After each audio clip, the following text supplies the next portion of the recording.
This unbelievably disturbing story is so revealing about the age in which we live, in which the world, as it should be, has been turned upside down. Yesterday, the Palestine Congress was due to take place in Berlin, in which a range of figures, Palestinian, Jewish, public intellectuals like Yanis Varoufakis were due to speak. The Congress was based around exposing the reality of Israeli crimes in Gaza, crimes aided and abetted by Germany, which is Israel's second biggest arms dealer after the United States, to supporting the Palestinian cause and advancing a just and lasting peace, making sure, of course, that Palestinian voices are front and centre. Now, I was asked alongside other progressive figures, such as the Spanish leftist politician Pablo Iglesias, to sign a letter in support. Important given the climate in Germany, I proudly did so. So what happened next? The German police shut it down, and it gets worse than that, as I'll explain. So only one speaker, Heb Jamal, a Palestinian-American journalist, was allowed to speak before the police shut the Congress down after Salman Abu Sitta, a Palestinian researcher in his late 80s, spoke for a minute via video link. Let's watch that moment and the response of attendees. Ihre Versammlung hier im geschlossenen Raum wird hiermit durch die Polizei aufgelöst. Was? Bitte begeben Sie sich geordnet aus diesen Räumlichkeiten heraus und verlassen Sie die Räumlichkeit. Zum heutigen Zeitpunkt ist diese Versammlung hier und jetzt vor Ort beendet durch die Berliner Polizei. Es ist jetzt 17:24 Uhr, Ende der Durchsage.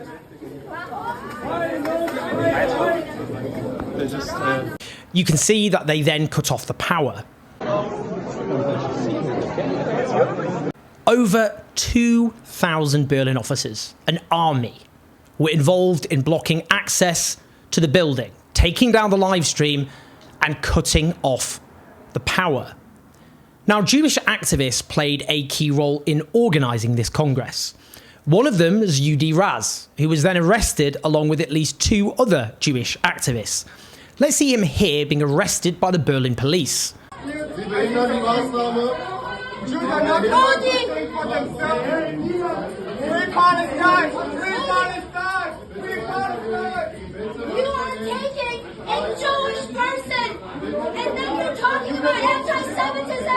Well, indeed. To repeat that, you are taking a Jewish person and then you're talking about anti-Semitism. We will talk about Germany's disproportionate crackdown on Jewish people shortly. Now, another Jewish activist was arrested outside for holding a Jews Against Genocide banner. Absolutely remarkable. According to the journalist James Jackson, the activist said the banner was rolled up and the police targeted me after they saw my Jewish star necklace. We know who the anti-Semites are. Well, I'm just going to be blunt about this. Let's just be very blunt. The sight of German police officers dragging away Jewish citizens because they're speaking out against genocide, well, that gives me the ick, which is an understatement. I'm only saying here what you're thinking. It's a gut response, isn't it? In this case, Jewish activists being demonised as dangerous subversives as they speak out against genocide, and the German state comes crashing down on their shoulders. Do you feel comfortable with that, do you? Really? Is that what washing away Germany's obscene sins looks like? Really? This is also what happened. Ghassan Abu Sitta is a British Palestinian reconstructive surgeon. I was honoured to share a platform with him at a conference organised on Gaza by the charity Warm One in London at the end of February. Now, he spent the first few weeks of Israel's onslaught in Gaza treating those maimed and mutilated by the Israeli military and bearing witness to unimaginable horror. And he's offered crucial public evidence about the horror unleashed against the people of Gaza.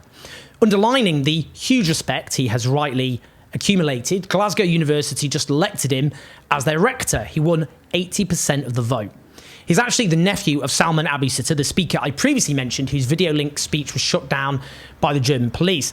Now, he was due to speak at the Palestine Congress himself, but he was detained and questioned at Berlin airport for 3 hours and then banned from entering the country. He was also told that he was banned from recording any videos or engaging in any political activity in Germany. Indeed, he couldn't even record videos which could be shown at events in Germany. Listen to what I'm saying here. Obscene doesn't really do justice to this, does it? Now, as he rightly wrote, invited to address a conference in Berlin about my work in Gaza hospitals during the present conflict, the German government has forcibly prevented me from entering the country. Silencing a witness to genocide before the International Court of Justice adds to Germany's complicity in the ongoing massacre. Well, indeed, Germany shutting up, silencing witnesses to horrors that Germany is facilitating. Now, Yanis Varoufakis, the former Greek finance minister, politician, writer, someone who's appeared on this channel many times, all-round good egg, has now also been banned by Germany's Interior Ministry from carrying out any political activity in Germany, including speaking via Zoom. Let's listen to Yanis Varoufakis. Hello, this is Yanis Varoufakis with a message for my friends in Germany in particular, but not just in Germany. Do you know that the German Interior Ministry has just issued me with a ban? I've been banned from entering Germany. And indeed, if that were not enough, I've been banned from talking to you via Zoom, or indeed through a video message like this. The threat being that if I dare do it, exactly what I'm doing now, that I will be tried in Germany for breaking German law. Why?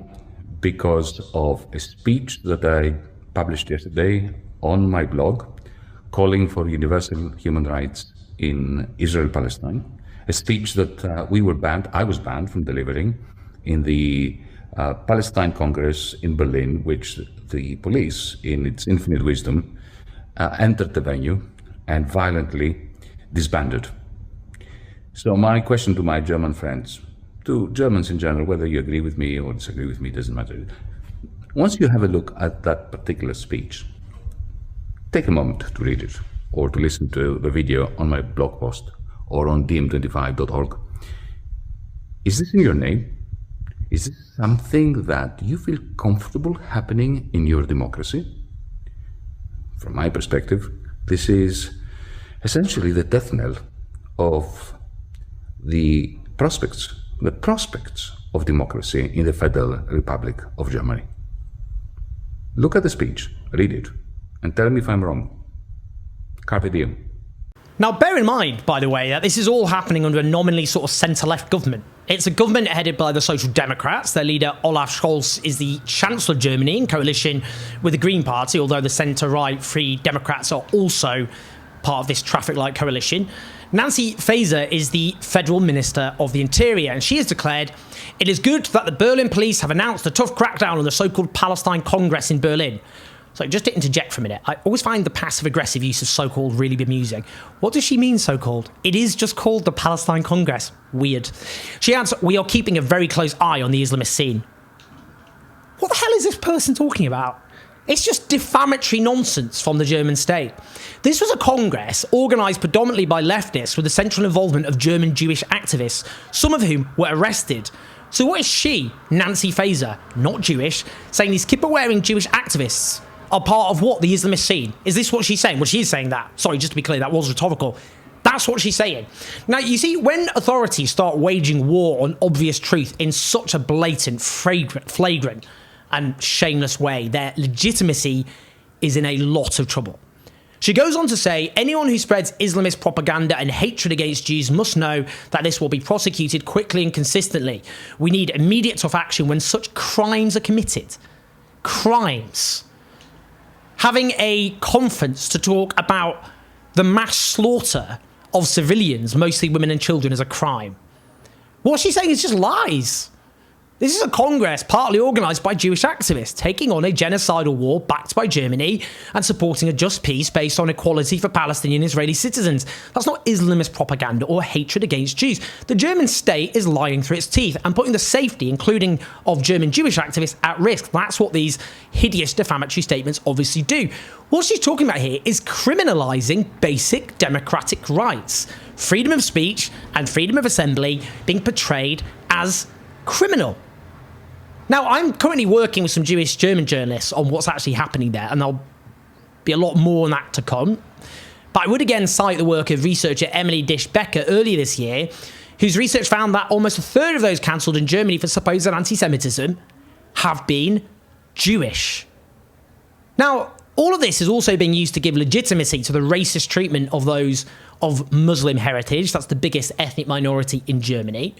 I'll just give you one example. An Iranian German citizen got in touch with me. He's a gay man who fled Iran as a refugee.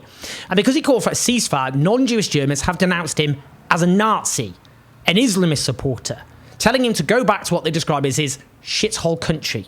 Again, to emphasise, the nation he fled as a refugee.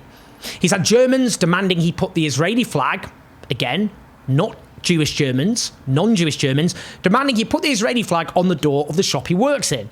He's scared he's going to lose his job. Well, let's be clear. The idea that this is atoning for Germany's genocidal past is deranged. Germany being complicit in genocide. Germany clamping down on Jews, arresting them, persecuting them for opposing genocide, deplatforming them, menacing their jobs successfully in some cases, and more on that soon. Germany whipping up a racist firestorm against their biggest ethnic minority. Germany sending police officers to shut down the basic democratic rights of freedom of speech and freedom of assembly. Germany banning people from doing any political activity in their country. Does that sound to you like Germany atoning for its past? Let's just be clear here. Germany is using all of this to offer legitimacy to its racism, genocidal complicity, and naked authoritarianism. It's a moral and a political disgrace, and we all need to speak out. Funny, isn't it, how cancel culture, that whole narrative, died a death when all this began. How often do you hear people talking about cancel culture anymore? Because the people who use cancel culture as a narrative are the very people now pushing to silence and deplatform and fire people. Now, I know I was involved in a firestorm the other week when I said that the German state was forcing others to pay for its own obscene crimes, which it is. Every day since I said that, seemingly, the German state has resolved to prove my point. But finally, something I want to end on. The apologists for Israel's genocidal campaigns are trying to silence those who oppose this historic crime. Smears, lies, distortions, deflections, deplatforming, sacking, arresting, clamping down on basic democratic rights. Well, guess what? It's not working. In Germany, which has resorted to the most repressive measures of any of these Western nations, with a media climate which has hidden and justified Israeli crimes, a poll at the end of March found 69% of German citizens thought Israel's military actions in Gaza were unjustified. Such polling is found across the Western world, including a new poll which finds more Americans than not think Israel is committing genocide. Those apologists for this historic crime, they're losing badly, catastrophically. The gap between the media and the political elites and public opinion is catastrophically big. Something's got to give. That's why they're doubling down more and more on lies, smears, and repression. Well, guess what? I don't think it's going to work, guys. The crime is too big, too obscene, and too shameless. I don't think they're going to get away with it. Not in the end. Yeah, sure, they can use the machinery of the state and the power of the media to scare people, to intimidate people, to lie, to persecute people. They can do all that. And they'll win short-term successes. But it's going to make it worse in the end for them. Because public opinion is so overwhelmingly on our side. And in the end, given people are already awake to the obscene crime being committed, those who tried to silence the very people who were trying to stop the genocide, the people who tried to silence those people, they're going to get damned. And they're going to suffer terrible consequences, their careers, their reputations, and the rest. In some cases, I think they're going to go to prison. I'm still convinced people are going to go to prison over this.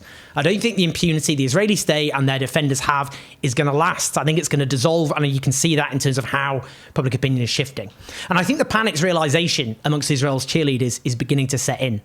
Yes, as things stand, you are silencing people, you're intimidating people, you're persecuting people, but you're going to lose.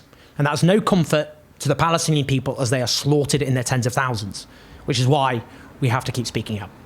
Please like and subscribe. Do leave your comments. Do share the video.